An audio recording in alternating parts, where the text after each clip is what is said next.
That text, as you know, while on the one hand is wonderfully elegant in celebrating the power of God and so on, has been highly controversial. And there's been all kinds of battles that have been fought, and I would say sometimes figuratively, maybe sometimes literally, bloodshed over just exactly how we are to understand the great announcements that we find here in Genesis chapter 1.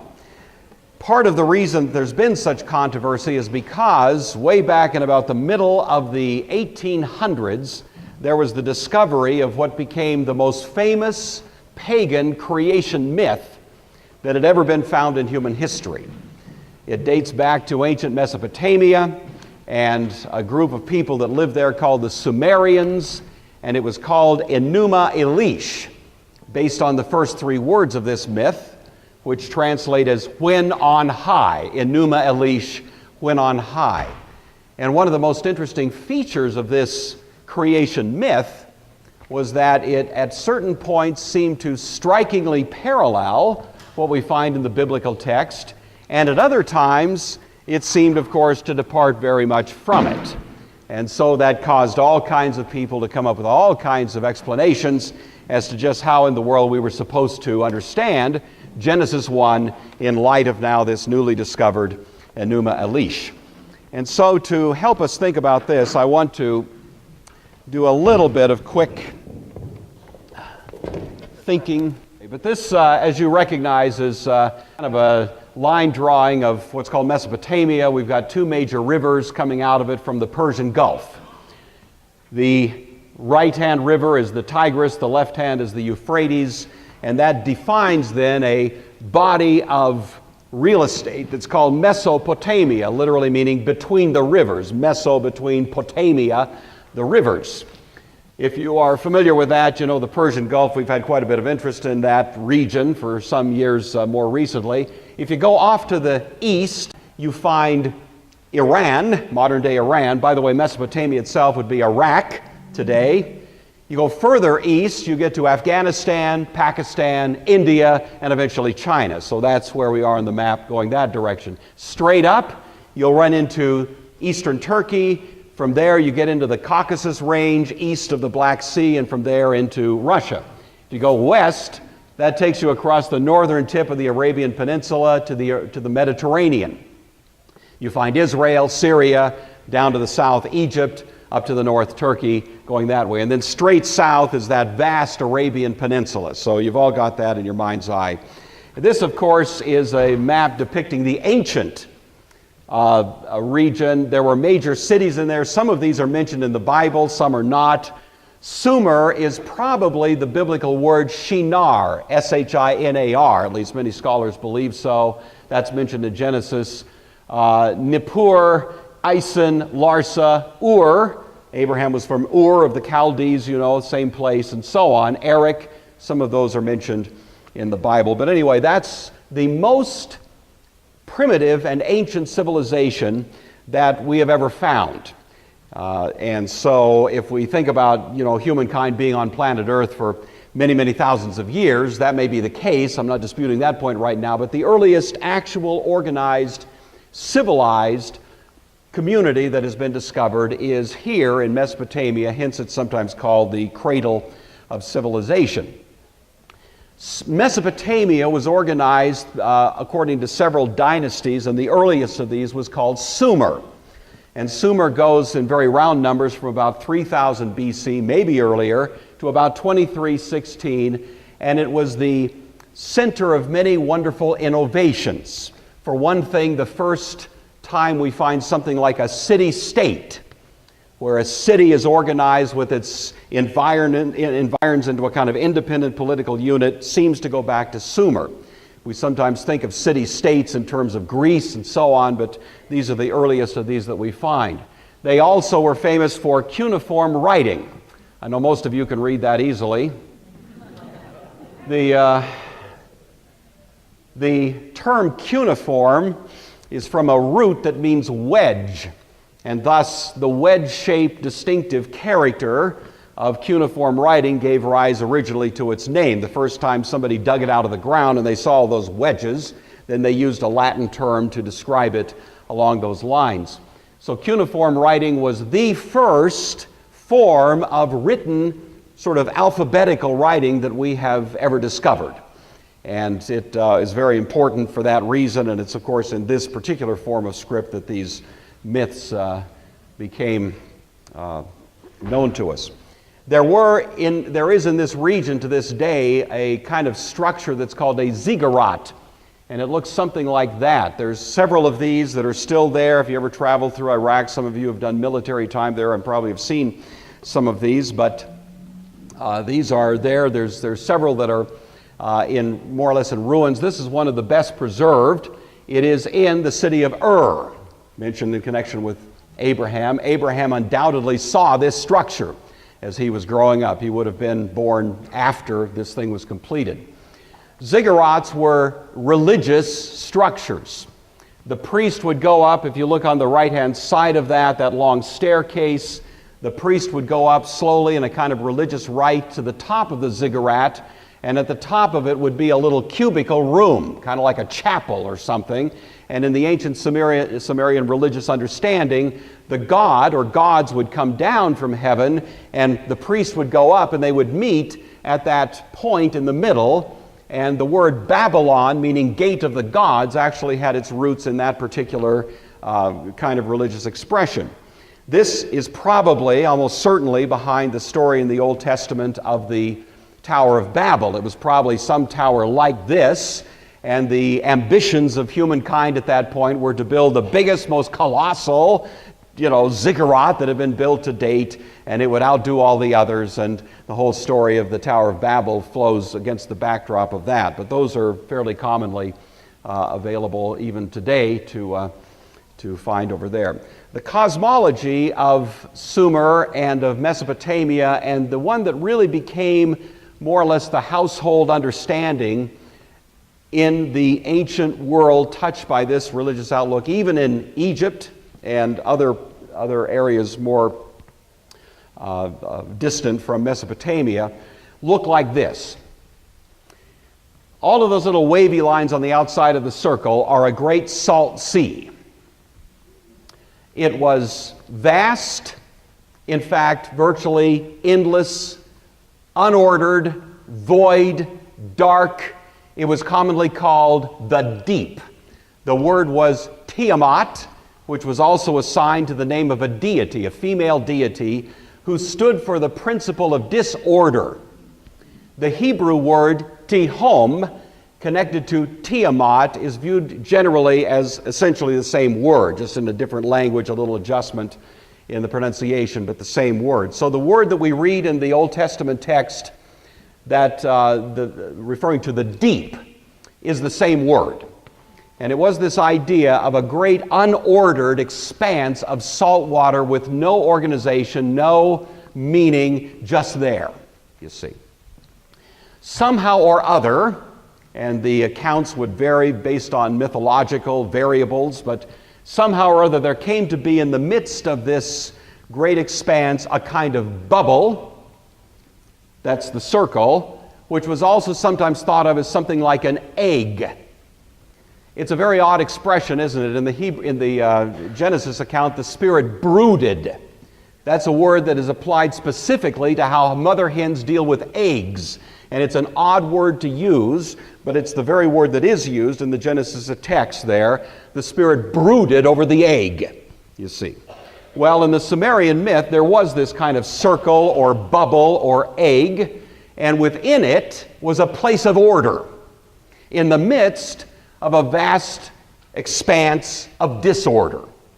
And that was the great contest that was envisioned in Enuma Elish, was a contest between order and disorder, and the fight between them, the struggle between them. This egg has within it three different levels. You see that. The level that is above was called the sky, and it's demarcated by a great dome. The dome was solid. The ancient people would go outside, they'd look up, they see this, what appears to be, even to us as we just look outside casually, a great dome. The dome is bigger if you're in Montana. But Still the same dome, you know. And you look up and you notice the color of the dome is blue. And the ancients thought, that must mean there's water on the other side of it. So there was water above the dome. And they were separated or protected from it by this kind of surface, you see. Under it was a great expanse, the kind of atmosphere.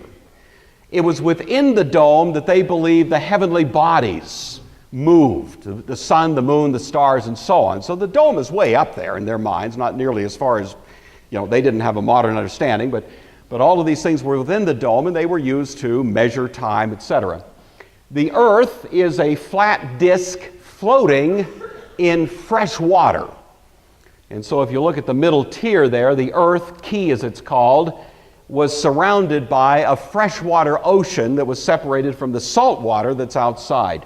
Beneath was the nether world, something like what's called in Hebrew Sheol. It's kind of a dark place to which people descend upon their death.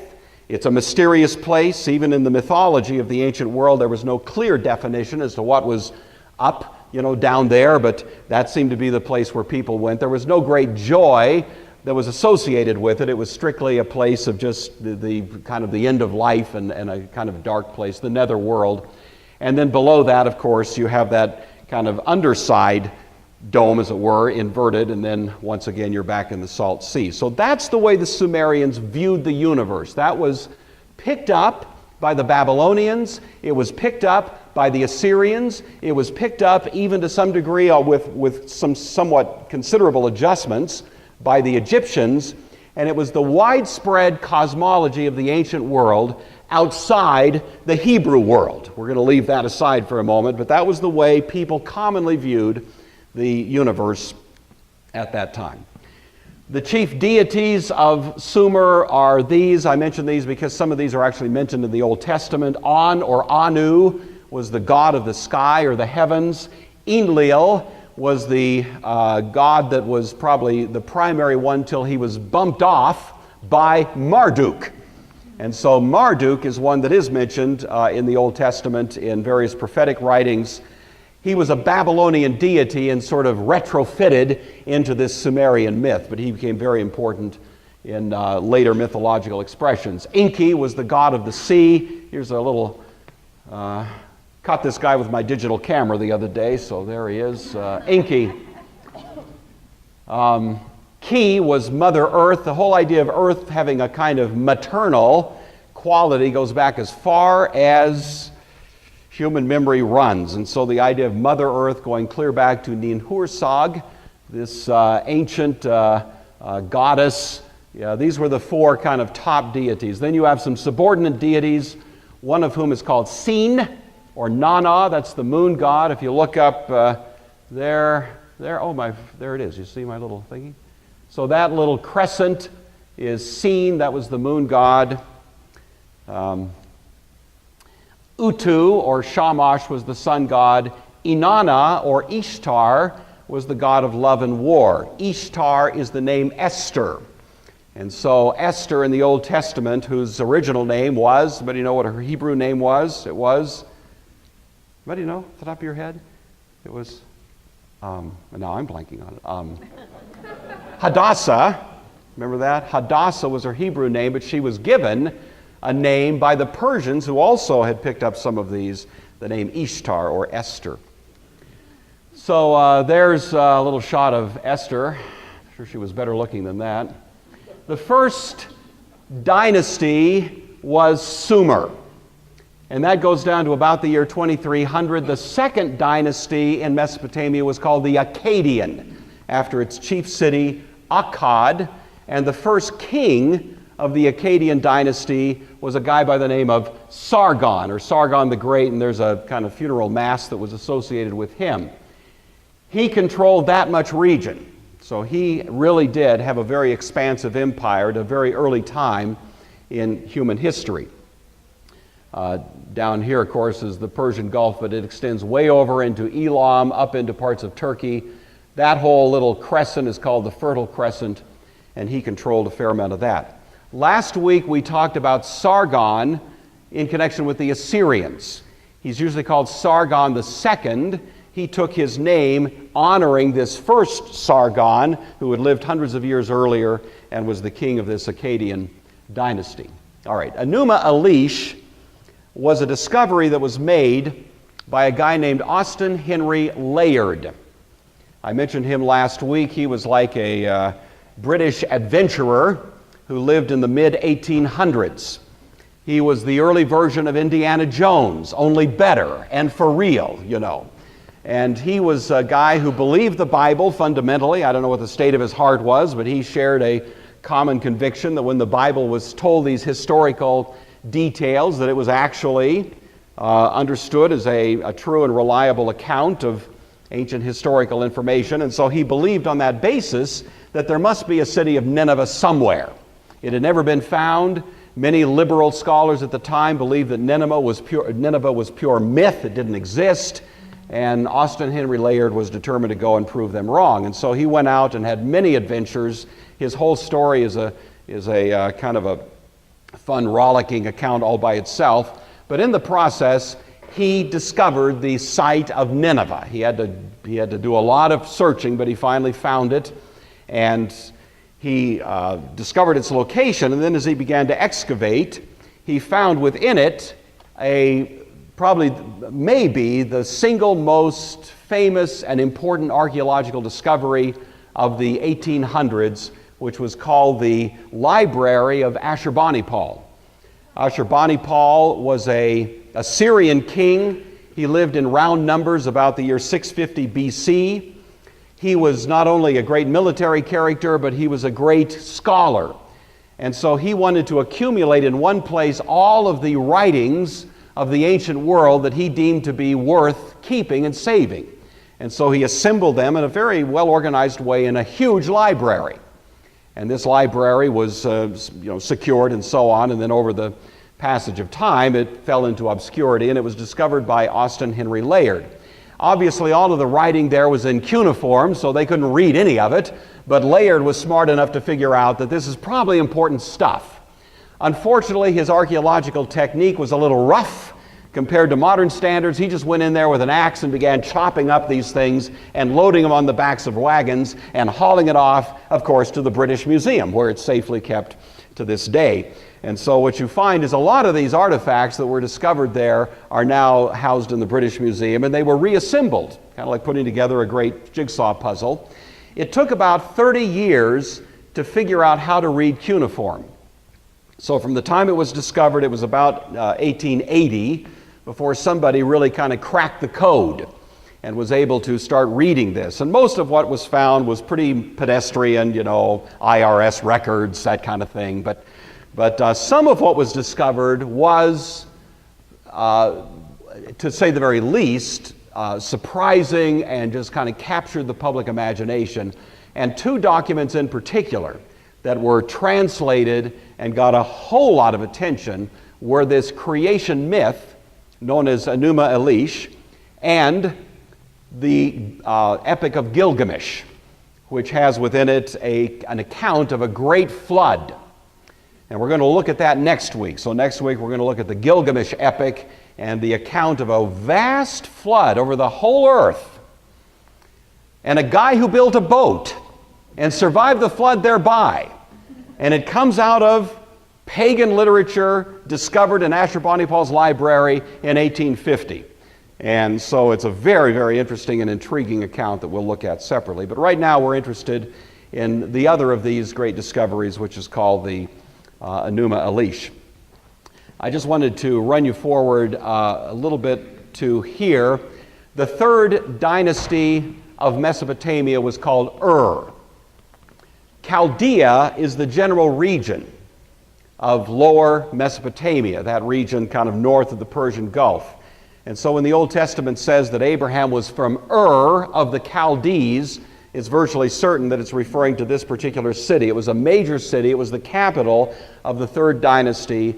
The years here went from about 1221 down to around the year 2000. Abraham was probably born a little bit later, outside of this time frame, maybe about the year 1951. So he was born in the shadow of these great civilizations of Mesopotamia at an intermediate period when there was no great single power dominating the region, but it was still probably the most sophisticated civilization of the world at that time. I'd like to talk a little bit to you just about the content of Enuma Elish.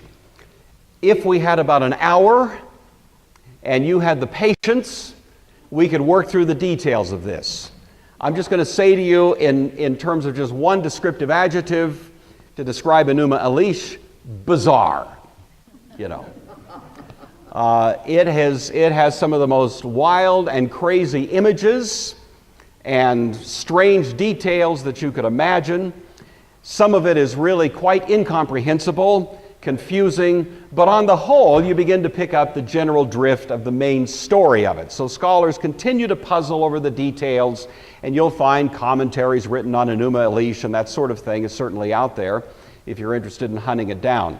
I don't want to take you through all that because there would be 3 people in class next week if I did. So I'm going to give you the quickest kind of overview of the main kind of thread of the story, and then I want to get back into Genesis chapter 1. Enuma Elish began, by the way, it's in 7 tablets, and those 7 tablets correspond very roughly, I don't want to push this point at all, but very roughly to a kind of 7 days of creation. It is, in fact, in 7, there's not a nice, neat, tidy correlation with the Genesis account, but there's 7 tablets and 7 movements that correlate roughly with the Genesis account. The basic story begins with a great unordered primeval chaos. As I was mentioning earlier, this kind of great expanded salt sea. There were 2 deities associated with that. One was called Apsu, A-P-S-U, and the other was called Tiamat, T-I-A-M-U-T. Tiamat was the one, by the way, I misspelled it, T-I-A-M-A-T, Tiamat, is the one that became the most dominant of these 2. Both of them stand for chaos. Both of them stand for that which disintegrates things, causes things to kind of fall apart. And so the ancient Sumerian view was that there was a kind of contest between that which orders and that which disorders. And Tiamat especially was the goddess of disorder and was always the one who was trying to bring disorder in, you know. That's why all of us who have had kids or grandkids around the house for a week or so and then they leave, you feel like you've been visited by Tiamat. You know what I'm saying? You're just... And so they had that experience too, and they had to attribute it to something, and so that was their mythological understanding. Now, Enuma Elish goes through a rather convoluted story of the evolution of various gods and so on. I'm going to bypass all of that, but simply to say it arrives at a certain point at certain primary gods who become the great champions or heroes of the story. One is Anu, the god of the sky. One is Ea, connected with the earth. Ea, E-A-R-T-H, earth. And another one was Marduk, who was the Babylonian god who comes in and really becomes the great hero of the story. So what you have is a face-off in kind of the climactic moment of the myth between Tiamat on the one hand and Marduk on the other. And Marduk makes a deal with the other gods and says, look, I will go to battle with Tiamat. I will risk my existence in this conflict, but the deal is if I win, then you need to make me the chief deity. And I need to get all of the most honorable titles and so on. So that was a deal. So all the other gods, in a sense, bought off on that. Okay, you're our man. Go in there and do your best. And so Marduk goes to battle against Tiamat, and as the story unfolds, what he does, his strategy, is he defeats her, first of all, by using wind. Ruah, he uses wind. And it's a very strong wind that he blows, and it's so powerful it forces open her mouth, and she cannot shut her mouth because the wind is blowing in. And then he takes his spear and he throws it into her mouth, and it goes down into her gullet, and she is slain. And so he defeats Tiamat, and then he splits her in two, and he takes the upper part of her and pushes it up, and it becomes that dome, you see, keeping out the chaos that's outside, and the lower part of her becomes the earth.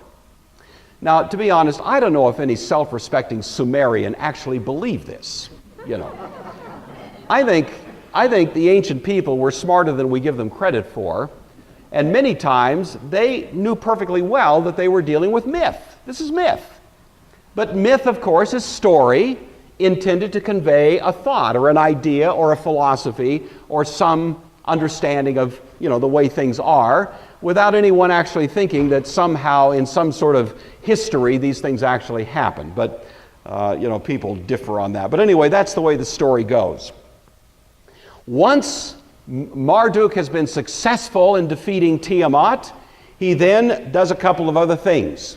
Once this expanse has been created, the sky and so on, he puts in them stars, sun, moon, and specifically it's stated that they are put there to regulate seasons, times, days, weeks, years. And so there's a understanding that the heavenly bodies are there as a kind of celestial clock. The other thing that he does is he creates humankind. He creates us. And so the other thing that's interesting is there's some kind of connection between human creation and this God who has defeated the forces of chaos. So that's the basic storyline of Enuma Elish. Now, when we, turn to the biblical text, I think most of you would grant that as bizarre as Enuma Elish may be, there are at least certain points where there's intriguing parallels. And that, of course, has been one of the most fascinating aspects of the discussion as to how exactly do we understand the connection between these two. A few little details. This is by no means an exhaustive list, but are some of the ones that may be just of interest in our present conversation. One of the parallels is that in both accounts, both in Enuma Elish and in the Genesis account, great acts take place by virtue of the spoken word. In Genesis, God said, "Let there be light." In Enuma Elish, the gods speak and things happen. But I want us to always keep our eye not just on similarities but on differences. The big difference between the Genesis account of God speaking and the account that we find in the creation myth is that in the creation myth, the speaking is kind of like magic incantations, you see. The gods say certain words that are sort of like voodoo or some kind of, formula statement that by some sort of magic causes things to happen. Notice how in Genesis there's none of that.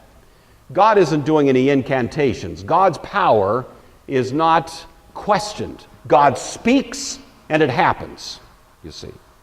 So you've got a parallel, but you've also got what clearly represents an alternative understanding of the nature of the power of God. Another point that's similar, but where there's a little bit of difference, is the nature of light. Both accounts have light coming into the picture before the sun is created. It's always interesting, isn't it? We, of course, think light comes from the sun. The ancients didn't think that way. They thought of light as a prior reality. The sun shines, but there would be light even without the sun, would be their view. That seems to be the biblical view. God creates light, you see, early in the story. Later, 2 or 3 days later, he creates the sun. And this does represent in both counts an idea that the power of God comes in as that which brings order in the place of chaos. And one of the most primitive and ongoing understandings of humankind has been that light implies order, darkness implies disorder. Even if I could just right now do a little experiment and shut off all the lights in this room and plunge us into darkness, would you feel that that was an organizing experience? We immediately feel the trauma of being plunged into darkness, and we're not so sure now where things are. Well, humankind has had that understanding all the way through. So the bringing of light has always been associated with bringing order to a place of chaos.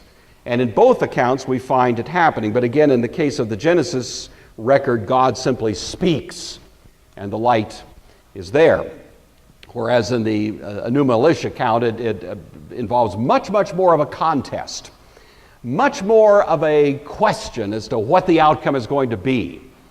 Everybody's biting their nails. They're not so sure who's going to win this battle. In the Bible, there is no contest. Isn't that interesting? There's no contest. There's no battle, no question. Nobody's standing around wondering who's going to win. This is not a contest. This is God acting, but God acting in a way that was comprehensible to the ancients, you see. Another little detail that we see, this by the way is in the second day, is the creation of this dome. We mentioned this earlier, the idea that there's a great dome up there and that there's waters beyond it seems to be the assumption of the Genesis account, doesn't it? Speaking of waters above the firmament or the dome, waters below, that does, at least on the face of it, sound strikingly like what we find in Enuma Elish. Again, what's different, however, is that once again there's no contest, there's no question where the power lies. God simply speaks these things into being. He just announces it. Let there be an expanse. Let there be a dome. Let there be a firmament. It happens. And it was so. You see, these are powerful words. To a Sumerian reading that Genesis account, we don't know if they ever had a chance to because they predated the Hebrews by 1,000 years, but, to a Sumerian reading that would have been a slap in the face to their account of creation. Because here's a deity who doesn't have to fight. Here's a deity who is not, in the least bit disturbed by the vicissitudes of the created order. He simply speaks, and it was so, you see. And the great power of a statement like that is supposed to say there's a different way of thinking about the creation than this bizarre conflict of all kinds of competing forces that leave us in a great deal of concern and question about what the outcome might turn out to be. We have other details here. As you know, we have the placing on the fourth day of lights in heaven. That is again a parallel between the two. Marduk places the sun, the moon, and the stars in this expanse of heaven to regulate, to time the calendar, as it were, of the day and the year and so on. We have a similar kind of thing in the Hebrew account, Genesis chapter 1. And that was, again, a point where there's a considerable amount of similarity, but again, the differences, I think, are notable. That in this case, God is simply placing those things there by His sovereign authority, and that they will become the rulers under God's control of life and the way we live it, the calendar by which we live, and so on. And that became a very important part of the Hebrew understanding. Their figurative understanding of these heavenly bodies was that they were somehow associated to rule on earth. When the Genesis says, let them rule, the Hebrews actually took that rather seriously, and they had an understanding that the powers of great civilizations, whether it was Babylon or Assyria or whatever, were backed up in some sense by heavenly powers, principalities. That was a Hebrew understanding. It's never taught in the Old Testament as such. It's implied in parts of the book of Daniel, but nevertheless it was a common view that was associated with the Hebrews and others as well. That's why when you read in the Old Testament of great political upset, you see, the collapse of a great civilization, oftentimes the figurative description of that will be in terms of the powers of heaven being shaken up. The sun darkened, the moon not giving its light, stars falling from heaven. That kind of language is found in the book of Isaiah, for example, chapters 13 and 14, to describe the collapse of Babylon, a political power. But the figurative way of saying it is to tie it to those celestial bodies that are ruling. The collapse of Babylon would be the collapse of Babylon's stars, if you will. And that kind of figurative language is carried all through the Scriptures. It's why sometimes we in our non-Hebrew tradition don't get it. We read in the Bible, the sun doesn't give its light, and we think, oh, how's that going to happen? You know, we want to immediately interpret it a little bit too woodenly. The stars fell from the sky. Imagine that. Well, the Hebrews didn't take it. They weren't saying the stars are actually going to fall from the sky. It would only take about one of them to do us in, you know. It wasn't that at all. It was that this is describing the great collapse of political power. And this all goes back originally to that sort of Genesis view of the nature of the heavenly bodies and how they functioned in human experience. The fifth day, we have the creation of these great sea monsters. Again, in Enuma Elish, they are threatening creatures. In Genesis, they are fully under God's control. But maybe one of the most striking points of similarity and difference comes in the sixth day with the creation of humanity. In the biblical account, we are said to be created in the image of God. There is some, in both cases, connection between humankind that is distinctive with respect to the relationship to God or the gods. In the Enuma Elish account, however, we are created to be slaves. Humankind are created to serve the gods in a kind of slavish fashion. Our lives are conceived of as being hard lives of rigor, in which we are doing all we can to please the gods in a kind of quid pro quo worship. So the ancient Sumerian view was that the gods needed my help, and so I would bring sacrifices. Those would nourish the deity, and in turn the deity would maybe answer my prayer.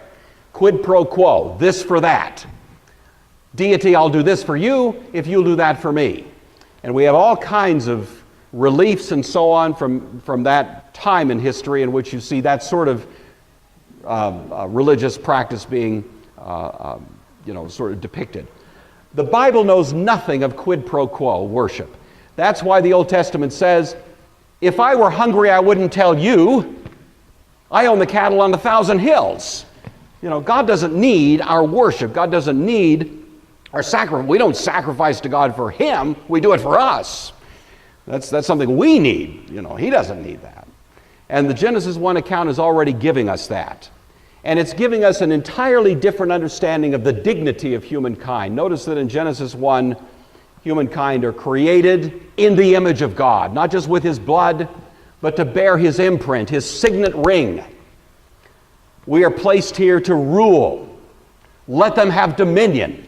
Nothing of that in Enuma Elish. There's no sense of the dignity of our status. We are to expand this place of order. We're placed in a garden, but the garden is to be pushed out. And this growth of order is to continue taking place as we, in service to God's great destiny for us, do this labor of bringing, as it were, beauty where there was ugliness and so on. And all of this is part of the great celebration of our worth. You know, well, this is very foreign to the kind of thing we find in Enuma Elish. So what I'm trying to say in all of this, if you can kind of follow me with the details here, is you have this surprising correlation followed by, at the same time, some very surprising and interesting differences. Genesis 1 has been subjected to interpretive efforts that go on a whole spectrum of options.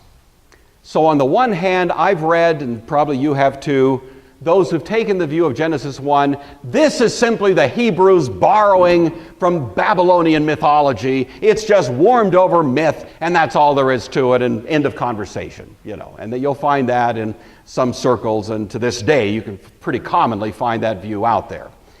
Then I have other people on the other side of the spectrum, you know them as well, and they want to make Genesis 1 a scientific explanation of what God did certain thousands of years ago, and if you'd been there with a camera, you could have taken pictures of that stuff. You know, there's people out there like that. Maybe in this room, I don't know. But just kind of an insistence. The Bible says it, that's the way it is. If you don't believe that, you don't believe the Bible. End of conversation. I've had that kind of conversation, and when I say I'm not so sure of that, they just call me a liberal.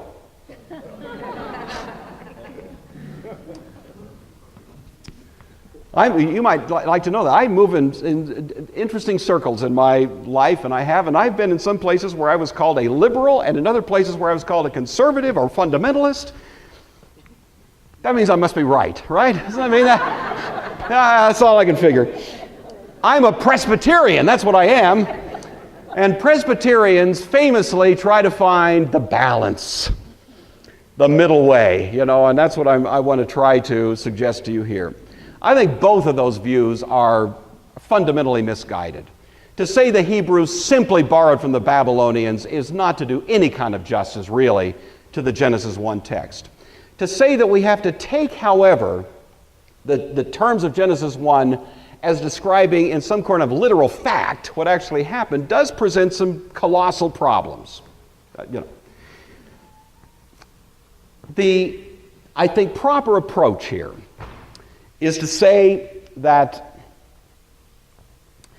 God is speaking in a way that was comprehensible to the first people that were going to read this text.